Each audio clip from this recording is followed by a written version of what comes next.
All right, in this video, we're gonna add dimensions and notes to this elevation. In the original requirements, I did not say that you had to dimension the elevations, but since I probably will not have your actual papers to grade, I'm gonna need some dimensions on your elevations so I can get a sense of if things are drawn at the right size. So as you're drawing your elevation, be very sure to look back over the residential packet that was given out. It has lots of heights of things. Make sure you measure things in your own house so you know that you are drawing things that actually fit the human scale. So I'm going to show you what kinds of dimensions I would like added on here. So we're going to go across the bottom. I'm going to dimension the width of this bathtub area. I'm going to dimension from the bathtub to the built-in cabinet and the width of the cabinet. So even if your elevation of your bathroom is not exactly like this, go ahead and dimension widths of overall items, and then we're going to go up the side and show some heights of things. But for now, I'm going to draw some extension lines down from the plan. You don't want to pull your dimensions too far away from the drawing because you don't want them to be hard to follow, but you don't want them so close that they're crammed on top. So I'm drawing my extension lines down, and then I'm going to go ahead and fill in my dimensions themselves, and then I'm going to add the line. So I know this bathtub was 3 feet wide. I'm going to give you exact requirements on text height for this, just similar to what I did for the text heights that I wanted for your notes and things on the sheet A100. And you can go ahead and measure things, measure your text heights, draw the guidelines, and leave them there. You don't need to erase them. The width of this bathtub was 3 feet. So make sure you always put feet and inches. And I know this cabinet was also 3 feet. And I'm going to measure at 1/2 inch scale how wide this area is. So that is 2'9". You want to make sure when you dimension that you actually add up your dimensions and make sure. Remember, this whole overall wall was 8 feet 9 inches. So you want to make sure these dimensions actually add up to that. If they don't, you know something is not drawn right. So this is another good way to double check your work. So I've got my dimension extension line, I've got the dimension lines with the dimensions in there, and then I'm going to add the architectural ticks at the corners. You can refer back to your textbook also for dimensions. So that's what they will look like going across. We're also going to add dimensions going up. I want to know how high is it from the floor to your countertop. I want to know how high is your mirror. So be thinking about those things. Make sure you measure everything.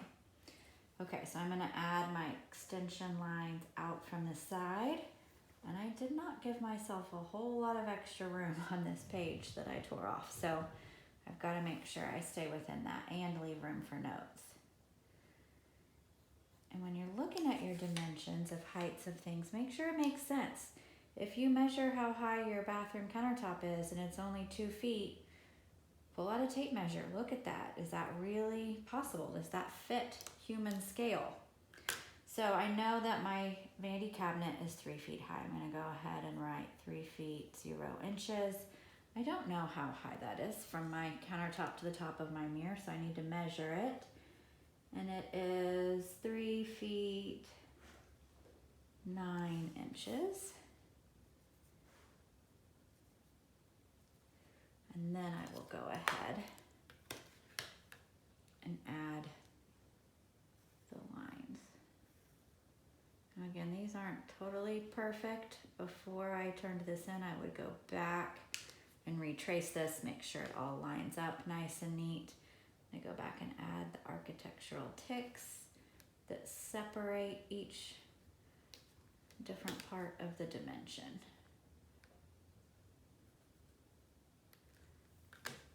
Okay, there we go.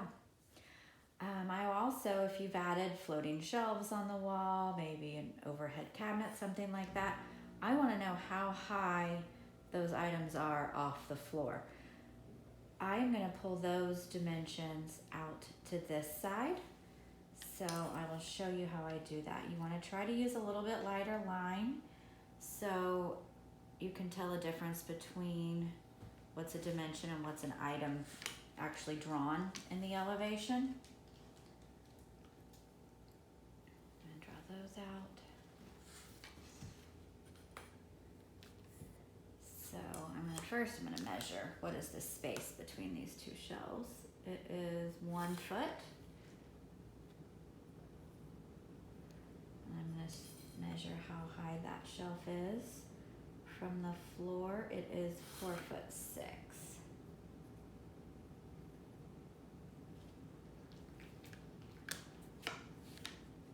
And then I will go back and draw the dimension lines themselves.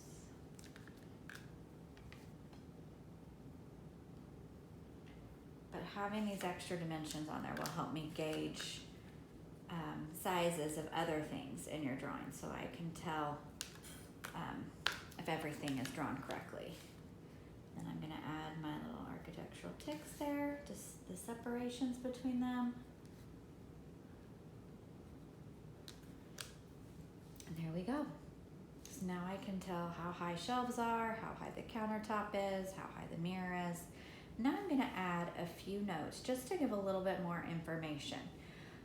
I pull my notes out to the side and I draw leader lines coming out from things. So I always draw an angled line until I get outside of the drawing so it doesn't look like a part of the drawing. So I'm going to draw this angled line here. I might draw a couple of them. I might say something about the cabinet. And I try to stop the angled line all at the same place so they line up nice and neat. And then I draw just a little bit of a straight piece on the leader. And then my note for the countertop could just be something as simple as stone countertop.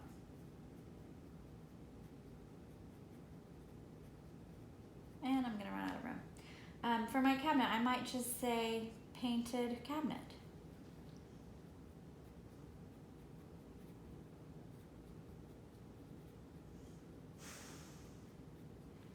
Again, feel free to draw guidelines for your letters.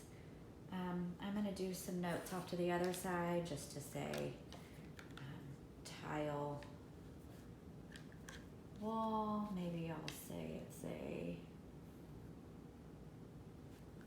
maybe it'll be a glass tile. So any notes that you can add that give more information about your project, and also talk about the finishes that you've used. I know you all have thought about what this looks like in your head, so these notes help everyone else get a more clear picture of what it is. So maybe I'll say it's a glass tile.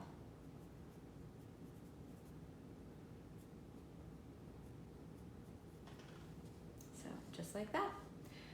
If I wanted to say something about these shelves, again, same thing.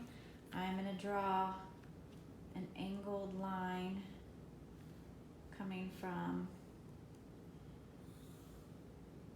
the item, and then a little straight piece on it before I write the words. And I could say just floating shelf.